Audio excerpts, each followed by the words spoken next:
我们又准备出发了，猜猜我们这次准备去哪儿？明天的这会儿，我们大概在千里之外。10年前我们曾经去过那里，在非洲的最南端，去看看那里有没有什么变化。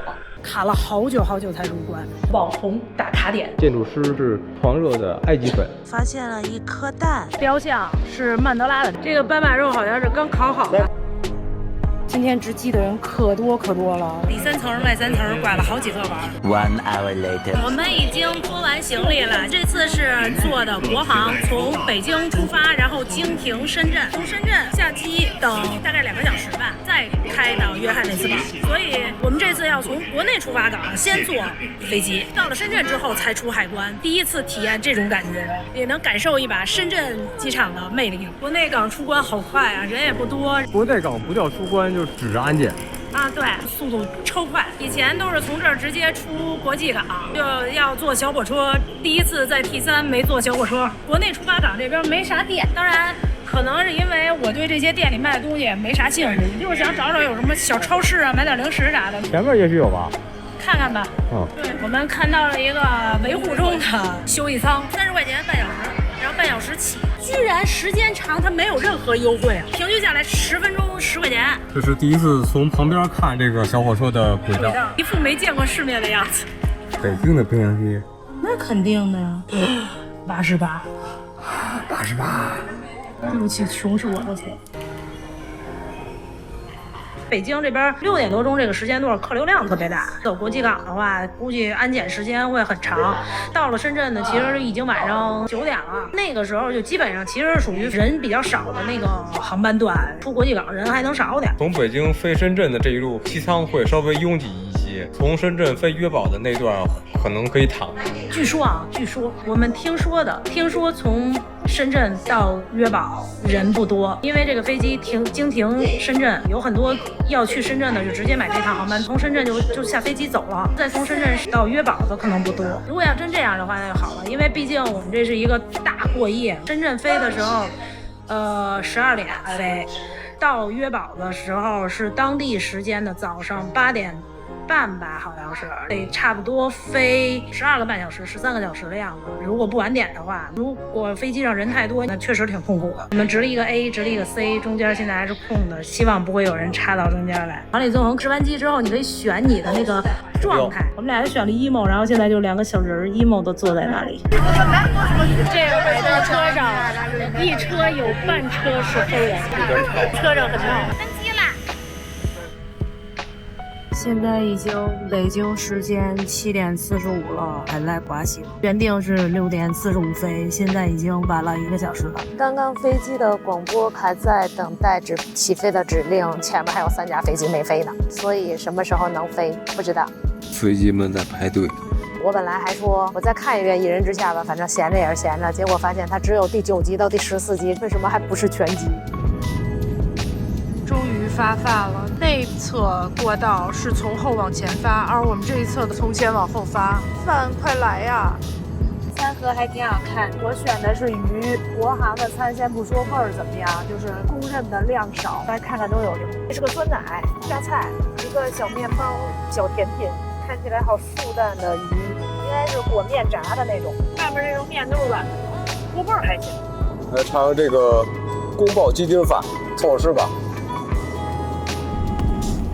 现在是晚上22点56分，我们到了深圳宝安机场，现在要去国际港出发，要上到楼上去4层。下飞机的时候会发一个这样的卡，经停之后凭着这个卡就可以再上飞机了，座位不变。宝安机场的设计师是不是对一堆眼儿有什么钟爱？这会儿已经很晚了，所以没有多少人，感觉特别空旷。深圳这边口岸的国际港安检啊，挺快的，不知道是不是这会儿人少，安检口也不多，就感觉是人比箱子过得快。对，查箱子查的还挺严的呢。刚才过安检的时候，他说不知道把我书包里是眼镜盒还是我的化妆包，他给扫成充电宝了，非说我包里还有一充电宝，翻腾包翻腾了半天，最后确定是没有，就1个充电宝。再次登上了我们的同一架飞机，以及同一个座位，继续坐13个小时的飞机。又发餐了，上一顿的还没有消化完。这回的2个餐，一个是鸡肉饭，一个是卤肉饭。我拿的是鸡肉饭，面包、油醋汁儿、黄油、沙拉和水果。这好吃的，有多不好吃？没味儿。这个猪肉饭，相比之下这个还不错，比我这好吃多了。不知道到约翰内斯堡大概是几点，希望不要晚点太久。 Tomorrow. 早餐我选的是韩式鸡肉拌饭，2块鸭胸肉沙拉，1块小蛋糕、小面包和黄油。我要的是红烩牛肉饭，带筋的不吃。你终于选对了一位。对，就从昨天晚上开始，一共这飞机3顿正餐。一开始这个鱼特难吃，我说那第2顿不选鱼选鸡吧，结果那个鸡它换了个味儿也特难吃。我终于打破了这个魔怔。确认您的安全带已扣好，进行谢谢。终于在约翰内斯堡降落啦！好像是跟10年前来这里变化很大，上面贴的这些个照片都变了。现在这边地面温度才8度。我们的领队穿得很凉快。拿到行李之后，如果马上开箱的话，会有人来检查，可能会坑钱。等待过关的人非常多。据说现在南非的海关过起来很慢，而且很容易会敲你的旗。比如说少个什么东西，他就找你要钱，你给个几十美金你就过了。所以一定要准备好所有的行程单、护照，不要给他任何敲你钱的机会。1 hour later. 我们终于出了南非的海关，刚才在海关真的是一言难尽。一开始工作人员让我们去最左边的一排窗口，说是那个是针对于中国人的。去那边一开始办的还挺顺利，结果办了几个人之后，他们工作人员又说那边不行，然后又把我们呼噜呼噜的轰到了右边的那个柜台。右边柜台的那些工作人员非常妥当，一边聊天一边笑，卡了好久好久才入关。又来到了10年前来过的地方，还是原来的这个小厅厅，在这儿等车。我们全程每人每天有1瓶矿泉水。来到南非的第1站是先民纪念馆，它坐落于行政首都比勒托利亚南部的山顶上。导游去买票说，一开始这个博物馆的售票处在大门口改到了第1边，是因为大门口会被抢，黑人过来会抢钱，就抢他们卖票的还有客人。先民博物馆，但是我一直觉得其实挺讽刺的，它这个先民纪念的并不是在非洲的黑人，而是那些荷兰的白人。为摆脱英国在开普敦的殖民统治，数万荷兰裔布尔人被迫向南非内陆大迁徙，他们与当地黑人部落王国谈判，希望能获得部分土地定居。据说是本来他们和黑人商量好的，就是白人在白人的地儿，黑人在黑人的地儿，互相不干涉。结果没想到这帮黑人他不守信用，偷袭这些白人，就把这些荷兰的白人给惹急了，他们就开始跟黑人开战了。他人数又少，打着也费劲。最后他们是怎么赢了的呢？是因为黑人的迷信，黑人把这些白人追到了这个河边上之后，河上起雾了，于是黑人认为这一定是神灵在阻止他们，决定第2天再进攻，于是就给了这些白人喘息的机会，给他们的火枪填充弹药。第2天开战的时候，他们用火枪打中了这些黑人骑的那个角马的屁股，角马群一惊一乱跑，大量的黑人当时是被角马踩死的。状况惨烈到什么程度呢？就是这些被踩死的和被打死的黑人的血全部都进入到了河里，那条河都变成了一条红色的河。这场战争就被称为血河之战。比勒托利亚这个名字也是这个荷兰人的名字，他们这边的黑人管这个叫茨瓦纳，这个是他们黑人的一个英雄的名字。这个地方其实你几乎见不到黑人的游客，都是白人来。仿照荷兰布尔人的牛车阵，这外墙一圈全都是这种大篷马车。这个先民博物馆对我们中国人来说就是一看热闹，因为跟咱中国人半毛钱关系都没有。说不好听的是，那些黑人他自己拜天起义，然后导致变成这样。这个应该叫荷兰母亲带着2个孩子，体现当时他们遭遇的残酷事实。在这个先民博物馆的4个角，你能看到有4个这个人像。我觉得可能是按照他们当时的那个4个领袖的样子来做的。我们现在进到这个先民博物馆里面了，墙4周你会看到有一圈白色的浮雕，这些都是体现当时这些先民们整个迁徙的和战斗的过程。他们与当地的一些黑人之间的冲突，都是一些当时的历史事件做成的浮雕。底下这个是他们的那个先民纪念碑，每年的12月26号，太阳就会从顶上这个小孔射下来，正好照在这个纪念碑上。是参考了阿布辛贝的设计，太阳光会射到拉美西斯2世的雕像上。我们现在坐电梯到1层去看看外面的景色。一出电梯就可以看到网红打卡点，就是这个多重门。小红书上你能看到无数人在这儿拍的照片，可以在这儿俯瞰整个比勒托利亚的全景。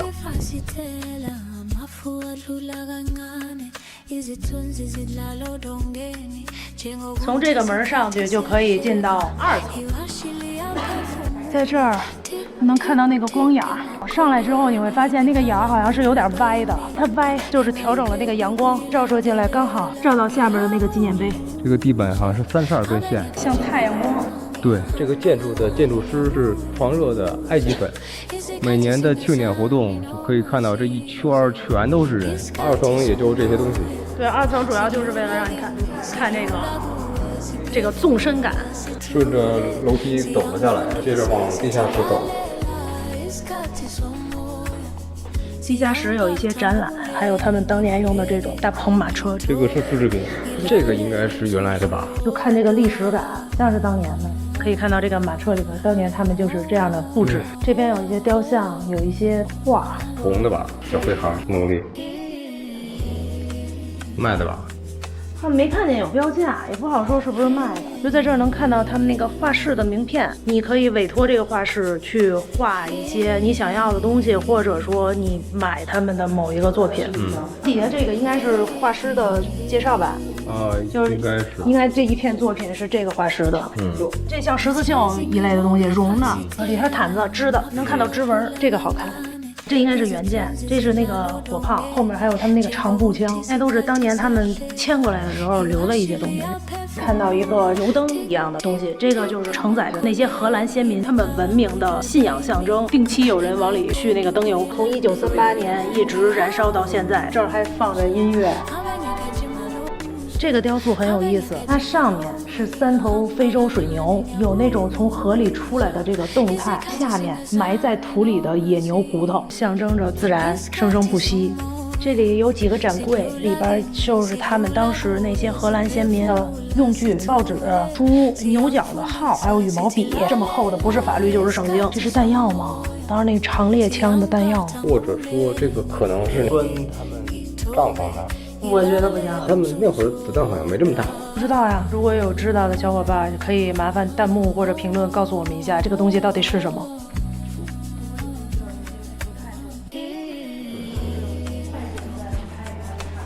纪念馆外的台阶上有个奇怪的雕塑，旁边的介绍说这是一个长椅，造型灵感来自于荷兰布尔人的经典甜点库克西斯特。这个台阶两边全都是芦荟，这个时候正好是南非芦荟开花的时候。停车场中间那儿有一眼喷泉，那个喷泉就是和先民的那个碑一模一样。地下一漏那个。除了这个博物馆的主楼之外，往那边去还有他们荷兰先民的那个扎营的那种小马车呀、小棚子呀，往那边走还挺大面积的。我们其实就是凑个热闹，也就不往那边去了，该去比勒托利亚市中心了。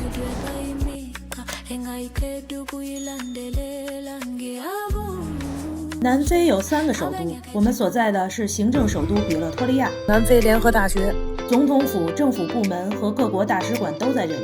我们一路往市中心进发。前面这个小巴就是南非的公共汽车，他们一般比较普通的穷一点的黑人坐的公共汽车就是这种小巴，全是私人的。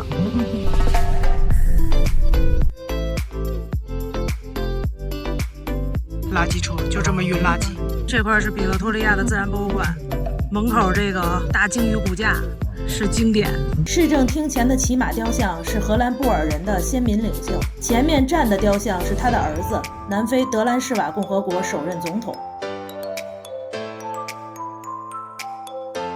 这是德兰士瓦共和国的旧议会厅。比勒托利亚的市中心有很多建筑都是以前荷兰殖民的时候建的，然后现在很多都已经作为普通建筑或者说废弃了。教堂广场附近有很多流浪汉。这张草地上很多的啊。这里我们都是车关，因为这边治安非常不好，很多黑人的流浪汉抢钱或者小偷。这个是当时的最高法院，现在是普通的一般性法院。这是南非现在的储备银行正在重新装修，相当于咱们中国的央行。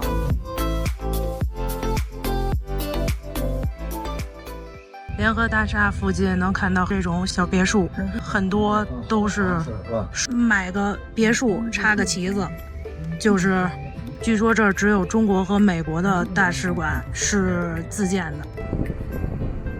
我们现在所在的位置就是南非比勒托利亚的联合大厦，也就是曾经的总统府。我记得10年前我们来这儿的时候，当时的南非总统是祖马，就在这里边。据说有5个媳妇儿的总统。这块是一个非常好的观景处，能看到整个比勒托利亚的城市景色。这次来感觉比勒托利亚的城区有了挺大的变化。老城区这边看起来楼没有什么变化，但是顺着往右边看，新城区有很多高楼大厦都还在建，发展的还是挺快的。现在在联合广场前面的这个雕像是曼德拉的，我记得10年前我们来这儿的时候还不是这个，就我们2013年3月份来的，他6月份换的。之前那个雕像是比勒托利亚的一个总理，那个人以前挺致力于黑人解放运动，后来换成曼德拉的，就一直到现在。这个雕像显然比之前那个要大好多，巨大了很多。这儿有一个纪念碑，上面有2个人牵着一马，这个1战和2战2次世界大战的纪念碑，就是说南非这个国家虽然不大，可是2次世界大战都参加了。从这个角度可以看到，左边是1战的年份，右边是2战的。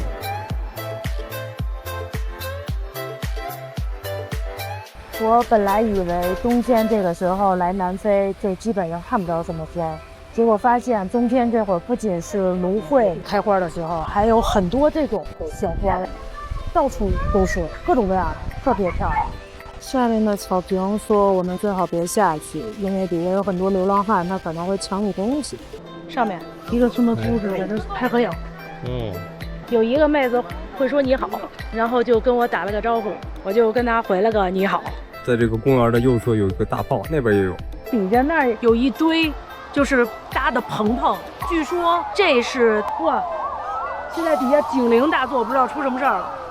据说这个是一个组织，这个组织他们是打着南非原住民的旗号，要求南非的政府给他们偿还土地，说你们现在占的这块土地都是我们的，经常是在这儿举行抗议。底下好像还有一些文字的说明，他们白天在这附近上班，到周6周日休息日就会上这儿来闹事儿。算是兼职，坚持闹事儿也是对了。有警车在这守，治安好了很多。他们要是赶紧把他们的治安弄好点就好。据说比勒托利亚是黑人和白人的比例是1半对1半，但是白人都是生活在自己的那个社区范围内，而市中心大多都是黑人。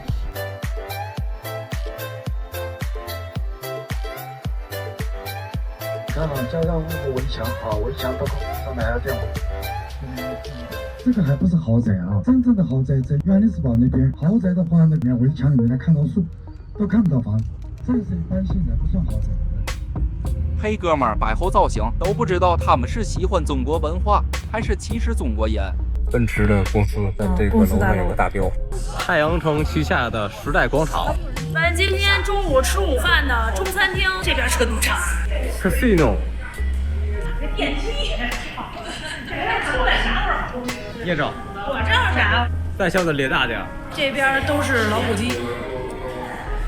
顺德大酒店，不知道味儿怎么样啊？南非的中餐味道还是挺不错的，可以把中国的各种调料往过进口，所以它这边中餐做的都特别对味儿。它为啥凉拌菜最后才上？虽然我们中午这吃的这家叫顺德，我一直以为中午是吃粤菜，结果我们吃的其实是不老正宗的川菜，什么鱼香肉丝啊、麻婆豆腐啊，但是又不是很正宗，但味道还挺好吃的。我们最后一天晚上还会住在这儿，到时候再来这酒店里逛。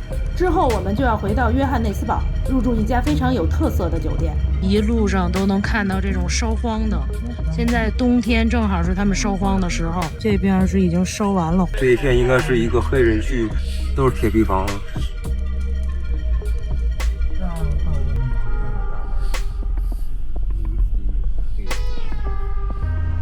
我们的山庄酒店到了，这门口的小黑人雕像。Mystic Hill。我们这次还是和上次一样，入住了这家叫神秘山庄的特色酒店。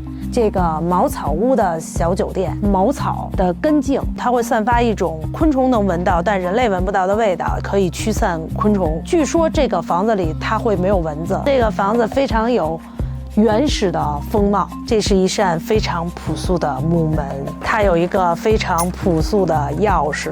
进来之后，藤编椅子，那你别说，这椅子坐着还挺舒服。房间里面也是特别有那种原始的粗犷感，比如说，你看这种很粗糙的墙，灯是盾牌加长毛。南非这边酒店床都特别高，你看我站在这儿，床已经到我的屁股这个位置了，往床上坐的时候就要蹦一下。但是床还是挺软的。看这个房顶，高。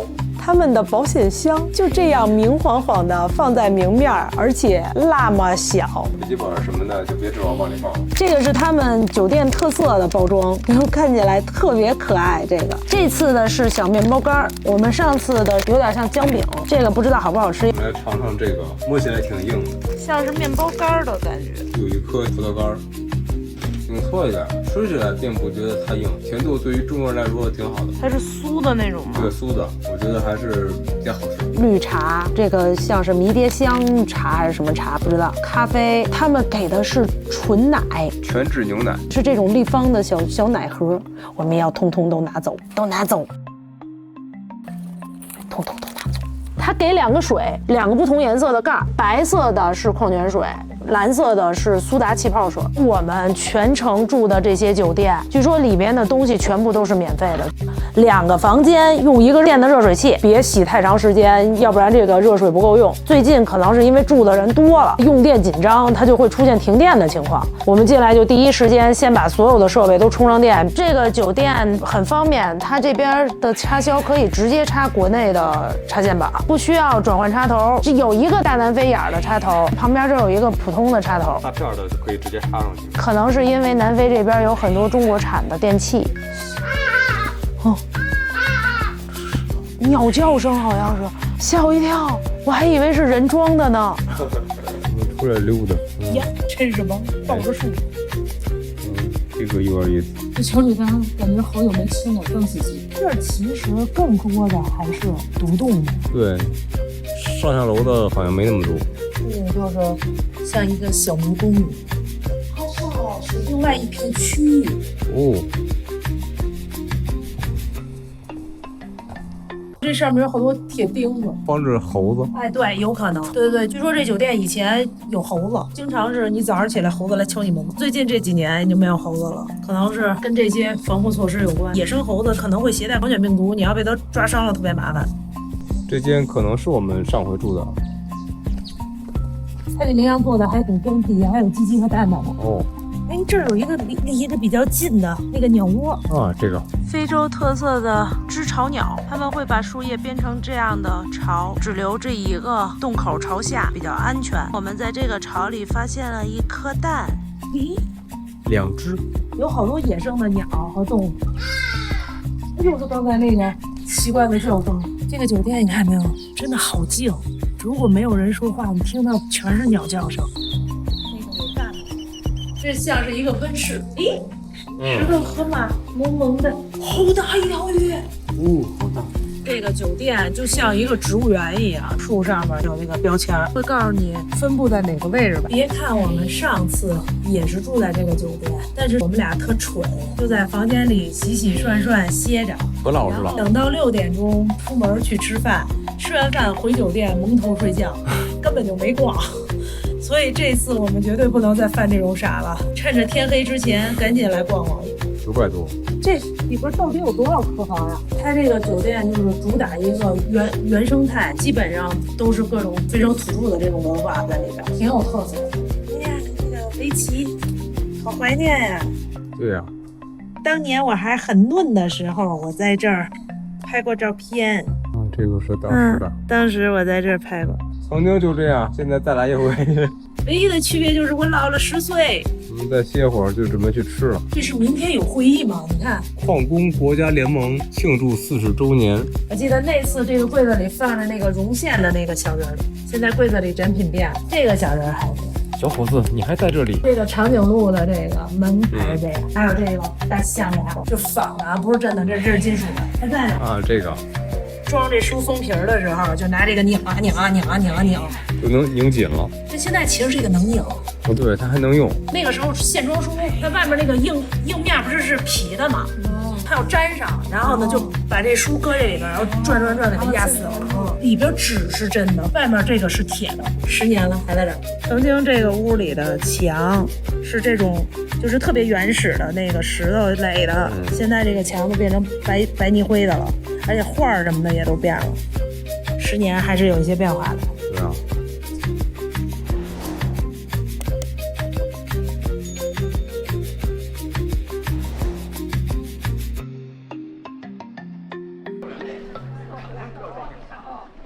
这块区域就叫 Elephant。我们今天晚上要去吃百寿宴，餐厅就在我们所住的酒店内。在我们吃百寿宴的这个餐厅的楼上，周围有一圈铜像，好像是南非这边的一些历史名人。底下这儿都有牌子介绍，1795年到1866年，看起来像是个部落酋长。这位是最有名的，这是曼德拉。百寿宴并不是吃100种动物，而是能尝到南非一些非保护类的野生动物的肉。百寿宴的烤串现场全是大肉串，它呢是合法狩猎，猎人打什么咱们就吃什么，大部分就是羚羊啊、野猪啊，可能还会有一些斑马肉啊。每天的餐盘是不一样的，听着很好，不好吃，但是你来一回一定要吃，因为你在国内吃不到这些东西的。这个就是今天的菜单。卖酒的小哥来这儿推销酒。桌上已经摆好了沙拉和各种酱，蜂蜜面包。这应该是南瓜汤。是南瓜汤，真的很好喝，略有一点点甜，它味道调的挺重的。这个南瓜汤的咸度稍微高一点点，喝这一碗感觉还行。南瓜汤里边黄油不少放，对，你能喝出特别浓的黄油味儿。这个就是黑人的传统食物富富。什么味儿都没有，吃着特别捏。据说要拌着那个番茄酱，它这个番茄酱好像是熬煮的那种，我以为是快餐的那种番茄酱。夫妇裹上这个也没好吃到哪儿去。我们换了个铁盘子，这个铁盘子是烫的，是为了放肉用的。这是鸡肉、鸡肝。羚羊肉，羚羊肉丸。OK，thank you。这个是大羚羊的肉，当地人管这个玩意儿叫咕嘟，因为有很多中国客人来，他们都学会了这些肉的中国叫法，所以服务员过来就会告诉你大羚羊。然后这个羚羊肉肠，壳烤的比较硬，不算太咸，很松软。味道给一个评分的话，7、8分吧。我刚才吃了鸡肝，好咸呀！是挺咸。OK， 羚羊。羚羊肉，从切的刀感就感觉很老，中间还有筋，咬不动，还是很咸。他们到底抹了多少盐？给我切的这个稍微红一点，就没有那么老，就还是要生一点才行。我这块没有那么咸，还好。这心儿里没那么咸可能。旁边还有一个看起来有点筋还是什么。这个就咸了，只要靠边了就咸。他说是 Samos 咖喱饺，但是它不是咖喱的，就这比那个烤肉好吃。我发现这就是那个麦当劳羚羊。所谓的麦当劳羚羊，就是屁股后面有一个 M 型，而且那种羚羊因为数量特别多，肉食动物最多的选择，就戏称为他们是这些动物的麦当劳。麦当劳我感觉怎么样？死硬的。我这麦当劳不合适，比刚才这羚羊肉还硬，就是你看这个纤维组织。这就是著名的鳄鱼肉。我把鳄鱼肉切开了，可以看到左边那晶莹的蛋白质的感觉，晶莹剔透的那个其实是软骨，瘦肉的这部分也不柴，有一点嚼劲儿，口感非常好。这个斑马肉好像是刚烤好的，看起来好像也挺柴的。这个没有那么咸，有点柴，但是细嚼起来还能有点香味儿，味道比较特殊，和之前吃的肉味儿都不一样。我现在的表情就跟它一样，咸。这个小哥是刚才来这儿推销酒的，这会儿又跑这儿来溜达了。所有的肉都尝过一遍之后，我们认为最好吃的是面包，就是我们今天吃到的那些个肉。我们刚来的时候这里特别空，现在基本上也都快坐满了，而且上面看到都是当地人。在南非能吃百寿宴的饭店只有几家，喜欢尝鲜的当地人也好，还是游客也好，他们还是会选择这里。尽管据说这2年他们的生意已经有所下降了，但是我们现在看到的饭点的时候依然算是高朋满座。我们吃完了百寿宴，准备回客房休息了。现在是晚上8点，明天一早需要赶最早的航班，酒店会给我们提供打包的餐盒，我们在机场吃。之后大概有4天的行程都是在开普敦，再回到约翰内斯堡。疲惫而又充实的一天。今天就早点睡了，晚安啦。晚安。原汁大龙虾，这边的企鹅最初是2个迷路的孩子。我们已经到了好望角的山上，